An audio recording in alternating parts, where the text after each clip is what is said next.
Hey guys, this is Mindcast with your host, Kevin Seaman, where we talk about what's going on in your head. Hello, this is Kevin Seaman, your host of Mindcast. Just as what we say to others can have a major effect on them, the words we use can also have a major effect on us. So let's say you had something bad happen to you and you use a certain phrase that embraces and utilizes the full extent of the rich and robust English language, such as, "This sucks." Okay, so you get upset and you use the phrase, "This sucks." Then you have another negative thing happen to you, and instead of utilizing the full palette of possible expressions in your vocabulary, you generalize your feeling by painting it with the same brush and exclaim, "This sucks." More and more, you get into the habit of using that phrase as a reaction to an entire series of negative events. Over time, do you think you would begin to associate negative feelings to the phrase itself? Don't you think that the simple use of that phrase alone would begin to conjure up a whole history of off-putting experiences and feelings, and in fact, intensify your feelings about your present situation? You better believe it would. What would happen if you used another word for which you did not have a history of paired emotional linkages? A word such as distasteful, or a phrase like, "Well, that was less than optimal," or a word that has no association for you whatsoever, like bodacious. Can you imagine how you would feel if the next time something bad happened to you, instead of shouting, "This sucks," you said, "That's distasteful," or "That's bodacious"? How can anyone get upset using such a word? Here's the point. Take notice of the habitual use of words. The word itself is not as important as the associated states it conjures up. Now, you might remember, as I pointed out in Mindcast number 6, change your mind, change your body, and you change your mind. We tend to combine our words with voice qualities and physiology to create an entire communication, even with ourselves. That's why in those three techniques of words, voice qualities, and physiology, we looked at all those elements combined. Yet there remains value in looking at the use of the words and of themselves and how we associate feelings to them. Allow me to share with you 3 strategies you can use to manage your emotions through the use of words. Number 1, get specific. Number 2, modify. Number 3, substitute and expand. Okay, number 1, get specific. Our conscious minds tend to delete, distort, and generalize. Sometimes we generalize in order to function in an everyday society. We generalize that doors open a certain way, and that allows us to get in and out of places. We generalize that floors will support us when we walk across them, and that prevents us from testing the stability of them with each and every footstep. We generalize that hot water comes out of the left faucet and cold out of the right, and because of that, we're able to get the temperature of the water that we desire. Sometimes, however, these generalizations can get in the way. They can skew our clarity and our judgment and influence our beliefs. For example, if we use a phrase like, "All big dogs are vicious," that can lead to prejudices and stereotypes. Generalizations can also intensify emotions because they make us focus on only the portion of our experiences, instead of the inclusion of all of our references pertaining to our belief. We looked at this briefly in Mindcast number 2 on what you believe becomes your reality. For example, if an individual said to you, "Nobody can help me with this," the use of that language would intensify a feeling of despair, frustration, and hopelessness. In another aspect, the use of the word "everybody" in the phrase, "Everybody is in shape at the gym except for me," does the same thing. Become particularly sensitized to the generalizations such as these and question to check for accuracy, much like questioning a reference for a certain belief. Ask yourself questions like all, who specifically, every in what situations, or never. Never? Were there any times that you did get it right? The technique of specificity does two things. First, it helps you change from a generality to a specific. That alone tends to reduce the emotional content associated with the situations. Second, it helps you focus on the situation in a different way. By helping to change focus, you help to alter your emotion. Okay, technique number 2, modify. Modifiers are useful in increasing or decreasing the intensity of an emotion, sort of like turning up the volume or decreasing the volume of a stereo. By utilizing these suggestions, you can help to slightly shift your feelings around a specific situation by using your words differently. There are 2 types of modifiers that decrease intensity and modifiers that increase intensity. Here's some examples to illustrate my point. I was a bit disappointed. I was extremely devastated. I was slightly better. I was remarkably better. It was a little hot. It was unbelievably unbearable. He seemed quite upset. He was totally livid. I had somewhat of a setback. I was totally crushed. Modifiers are used frequently by police negotiators to de-escalate a situation by using buffers as a means to calm an individual who might be distraught or in panic. It might go something like this. Sir, I know you're a little upset. Let's sit down and talk about this so we can understand what you're going through right now. As opposed to, Sir, you need to calm down. Even the tone and the voice qualities in the first example creates more of a calming effect, as I want to understand what you're going through. Okay, on to our third technique, substitute and expand.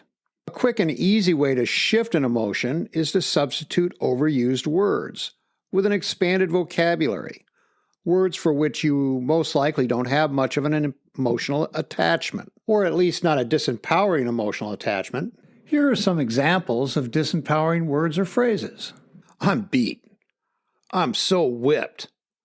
I'm really wiped out. I'm totally exhausted. I'm so pissed. Here's some substituted or expanded words or phrases. I'm a little rest deprived. I'm working on it. I'm not breaking any records today. I'm making progress. I'm a little peeved at you.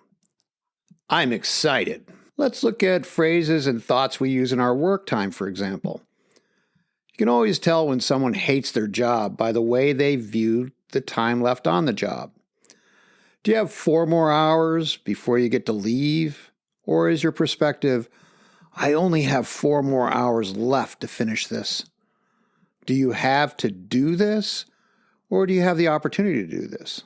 How about phrases we use in competition? Have you ever amplified the meaning of an event with a phrase like, I got crushed, they killed us, or they trashed us? How about we were beaten? Now, what do you think these statements imply? What sort of images do they conjure up? What if those statements were replaced with de-amplified versions? A more realistic description like, I didn't play to my potential, and we've got some things to work on. These statements portray a different image and a different emotion, don't they? When we use empowering, solution-oriented statements, they help us to see how we can improve our outcome. Negative amplification of events have an opposite effect because they're problem-focused rather than solution-oriented by nature. They have a tendency to make things seem worse than they really are and make it difficult to move to a solution. It's a little hard to recover and shake it off when you've been crushed, killed, trashed, or beaten. It's also very hard to ask yourself, what did I learn from this, while licking your emotional wounds, when you've subjected yourself to these very colorful terms. How to use empowering substitutes for the negative words we use. Pay attention to the metaphors and analogies you use to describe events for 1 week. Pay particular attention to the figures of speech that you use. The reason is that while some of these are empowering, others can be quite debilitating. Did you get yelled at, or was there a difference of opinion? Did you get dumped on or confided in? Was it the worst day or challenging? Are you at the end of your rope, or are you reorganizing your approach? Are you hanging in there? Not too bad. I'm surviving. Or feeling awesome, great, terrific. You get the picture. Here's a valuable exercise. For 1 week, de-amplify the terms that exaggerate the meaning of your negative experiences and amplify the areas that need a boost. Oh, also, remember that these are not just the negative words or phrases you say audibly, but the ones you say to yourself using your inner dialogue as well. No one can make you feel inferior without your consent. Eleanor Roosevelt. In his book, Aspire, Kevin Hall tells of a story about how he learned about a special word, a gift. The word was Ganshai. The word is taught in the Indian culture as a guideline for living. It means to never look down on anyone, to never look at, touch, or address any person in any way that would make them feel small or inadequate, including yourself. This one word taught me more about how I would like to treat myself and others. Your outer world is a direct reflection of your inner world. Everything counts. In life, we don't experience reality. We experience our representation of reality. It is how we represent our experiences that determine our outlook on those experiences. Ultimately, it is your outlook that creates your mindset. Here's something I find absolutely remarkable. When I ask successful people what they think about, they tell me that they think about their goals, what they want to accomplish and do. When I ask unhappy, unsuccessful people what they think about, they tell me they think about their problems and the bad things in their life. We are more influenced by communication than anything else. Your self-talk can have more to do with how you feel and how you perform than any other factor. So tell yourself what you want, not what you don't want. I mean, you already tell yourself what you think you feel. I feel really tired. I am so angry right now, right? You know you do. So, you want to feel great? Tell yourself, I feel great. I feel terrific. Repeat it with emotion, either internally or aloud, and you will begin to feel a difference. I use this when I'm feeling meh. I use this strategy all the time. If I want to relax, I tell myself, I am so relaxed. I feel really calm right now. When I want to be completely tuned in and focused, I tell myself, I feel razor sharp. I am so tuned in. I am totally focused. Try it. I think you'll be shocked. I'm always blown away when I find a word or a phrase that is indicative of or attached to a change of mindset or life direction. The Japanese have a word that encompasses many ideas and actually is in itself a way of approaching life and business. The word is Kaizen. Kaizen means continuous improvement or change for the better. The overall goal of Kaizen is to make small changes over a period of time, to create improvements within a person or in business within a company. It means small alterations towards betterment have huge impacts on the future. The word itself embodies integrity, consistency, and character. This one word dictates what somebody who abides by the philosophy will or will not do in relation to improving the good of the whole. Kaizen is in itself a lifestyle of quality, efficiency, personal discipline, and standard procedure. This one word is a philosophy followed by millions. On my wall in my gym, I used to have a sign that read, "Can I?"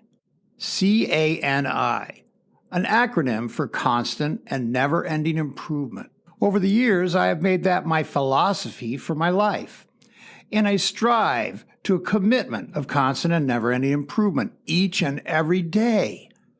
Want to improve yourself exponentially? Live your life by the word can I. Your self-talk and personal expression affects you in ways you cannot begin to realize. In my book, The Mind Game of Competition, I talk about an instance when I was coaching college basketball players, helping them to use mental performance techniques to improve their game performance. And I made some interesting observations. I watched a team shoot free throws for about an hour. When some of the players missed, they would give themselves negative reinforcement. It would be an under-the-breath expletive, a frown, a facial distortion, looking down, shaking their head no, or something else negative. The next shot they usually missed as well. But when some of the other players missed, they processed it in a completely different light. These players would deepen their gaze, focus their concentration, give themselves reassuring commands, separate themselves from the previous miss, and some would even smile. The profound thing was these players would hit the next free throw almost every time. They focused on what they wanted to have happen rather than on what had happened. They didn't beat themselves up. Instead, they reorganized their approach. Much of this was internal, and although I couldn't hear what they said to themselves or see what they saw in their mind's eye, I could see some external adjustments, and they were always positive in nature. Remember what I've stated previously, the only three things you have control of are, number one, the words and phrases you use and how you communicate internally with yourself. Number two, the pictures and visualizations you see in your head. And number three, how you respond or your actions. Trash talk and other distractions.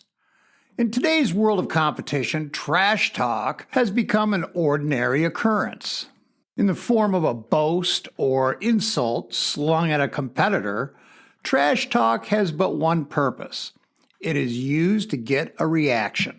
Trash talkers do this for only one reason, to get you to shift your focus. It's all smoke and mirrors.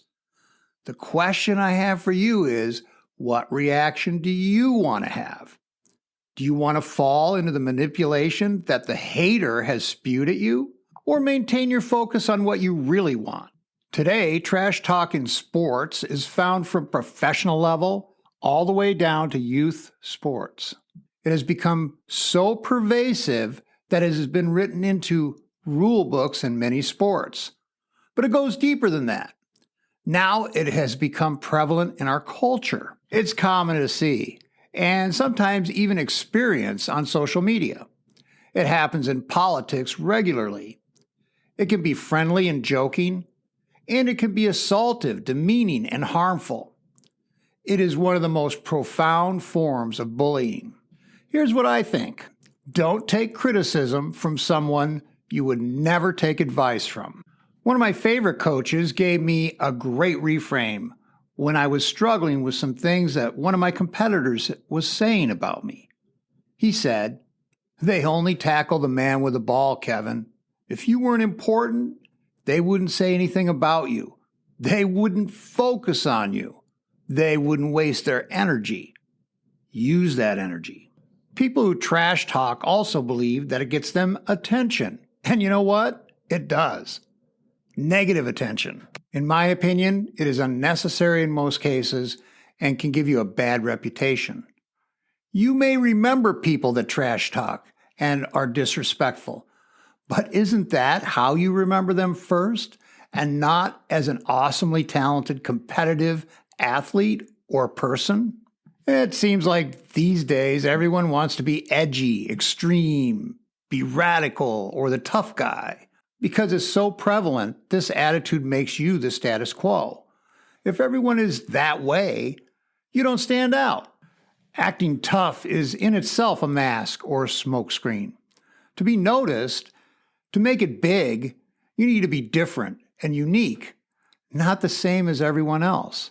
Besides, some of the toughest people I know are friendly, compassionate, loving human beings. Remember in my previous Mindcast, I referred to two types of base emotions, love and fear? Well, guess what? Trash talk, verbal bullying, and being condescending to someone is most definitely not coming from a place of love. That type of behavior directed at someone is an expression of fear-based emotion. I remember when I was younger, I had a boxing match where this guy was trying to stare me down. It started the moment he saw I was his match. As he stared across the room, I smiled and waved. That really got him hot.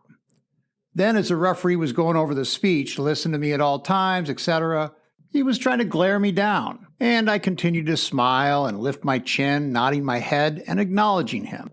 This was getting him even angrier and more visibly hostile, and I started to notice that because I wasn't reacting the way he wanted me to, I was really getting in his head. That's when people make mistakes.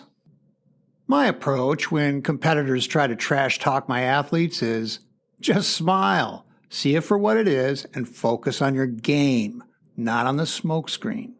In their book, The Four Agreements, authors Don Miguel Ruiz and Janet Mills write, "Be impeccable with your word. Speak with integrity. Say only what you mean. Avoid using words to speak against yourself or to gossip about others. Use the power of your words in the direction of truth and love." Thank you so much.